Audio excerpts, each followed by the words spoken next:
Assalamualaikum warahmatullahi wabarakatuh. Halo semuanya, selamat datang di channel kami. Kami ingin berbagi materi tentang perencanaan sumber daya perusahaan atau yang lebih dikenal dengan ERP. Video ini akan disampaikan oleh 4 anggota kelompok kami. Halo, saya Hilma Syairah. Halo, saya Nazwa Anandian Azhara. Halo, saya Sherly Astiani. Halo, saya Umu Afifah. Dan masing-masing akan membahas bagian yang berbeda agar penjelasannya lebih menyeluruh dan mudah dipahami. Jadi, pastikan kalian nonton sampai selesai ya. Semoga penjelasan kami bisa membantu memahami apa itu ERP dan mengapa konsep ini penting dalam dunia bisnis saat ini. Selamat menyaksikan!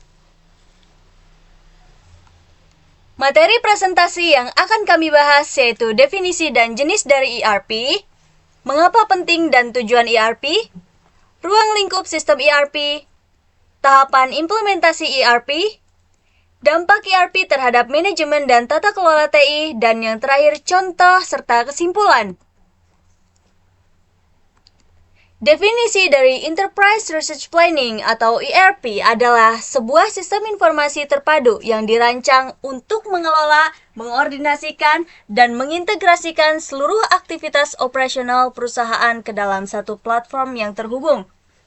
ERP menggabungkan berbagai proses bisnis seperti keuangan, produksi, persediaan, sumber daya manusia, pengadaan, penjualan, dan layanan pelanggan sehingga semua data dapat diakses secara real-time oleh setiap departemen. Dalam sistem ERP, setiap transaksi atau aktivitas yang terjadi pada satu divisi akan otomatis memengaruhi divisi lain, karena seluruh modul terhubung dalam database terpusat.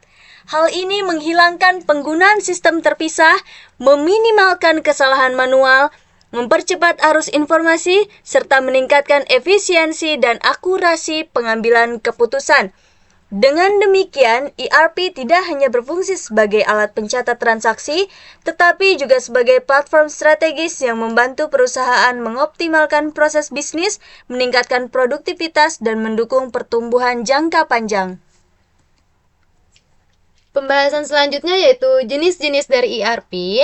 Jenis-jenis ERP atau Enterprise Resource Planning yang umum digunakan dalam dunia bisnis dan industri adalah yang pertama ada ERP berbasis on-premise atau local ERP. ERP ini diinstal dan dijalankan pada server milik perusahaan sendiri, sehingga perusahaan memiliki kontrol penuh terhadap data dan sistem.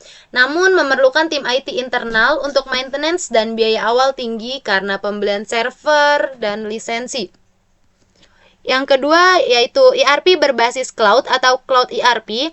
ERP ini berjalan melalui server penyedia layanan atau cloud dan diakses via internet dan tidak membutuhkan server internal.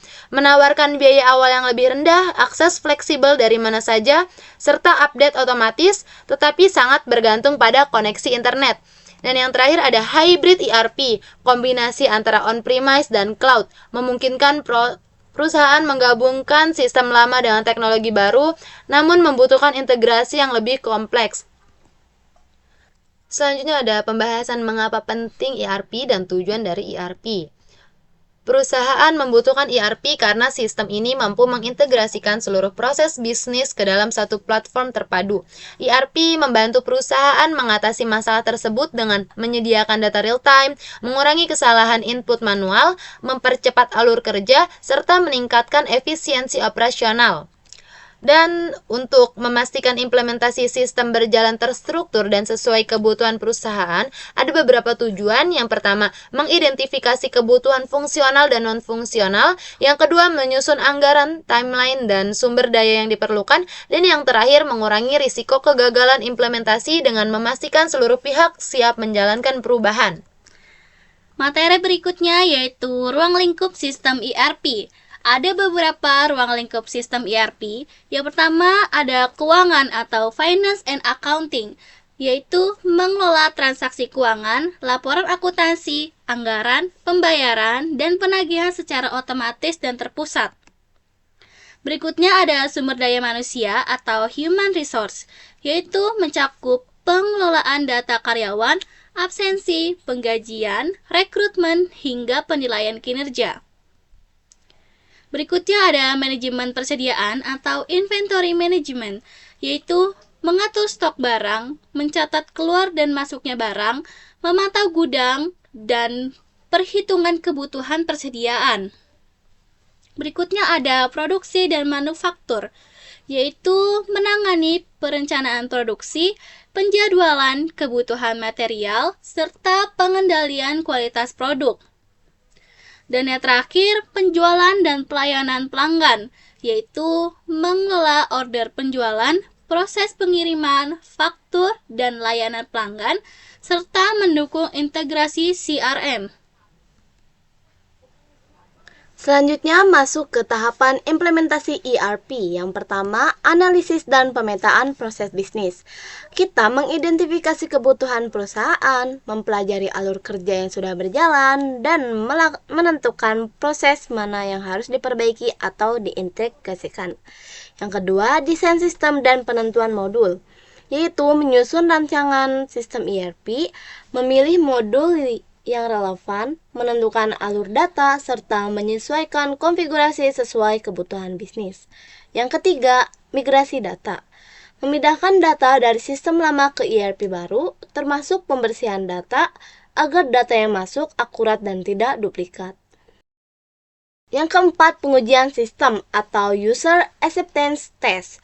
Melakukan uji coba fungsi-fungsi sistem untuk memastikan ERP berjalan sesuai kebutuhan dan bebas dari kesalahan sebelum digunakan secara penuh. Yang kelima, pelatihan pengguna. Memberikan training kepada karyawan agar mereka memahami cara menggunakan sistem ERP dan dapat bekerja dengan prosedur baru. Yang keenam, go live dan evaluasi.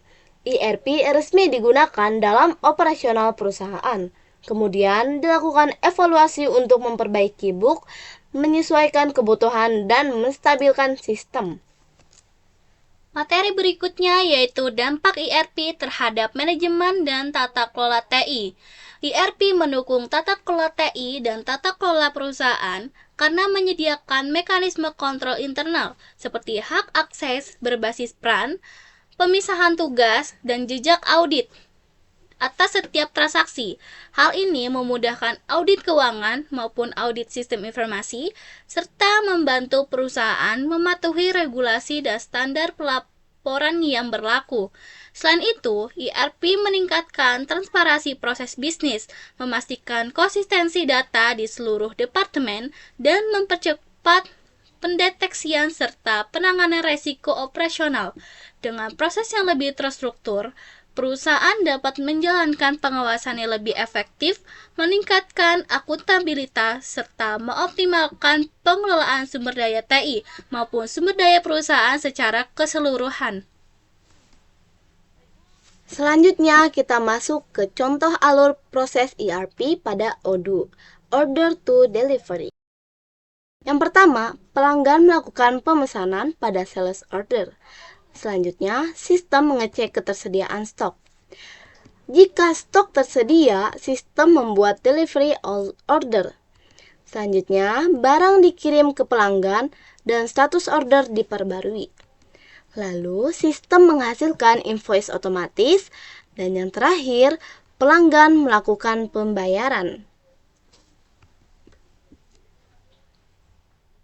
Kesimpulan dari pembahasan presentasi kami yaitu untuk mencapai tujuan bisnis di era modern, penerapan ERP menjadi langkah strategis dalam memastikan pengelolaan proses dan informasi perusahaan berjalan secara terintegrasi, efektif, dan efisien.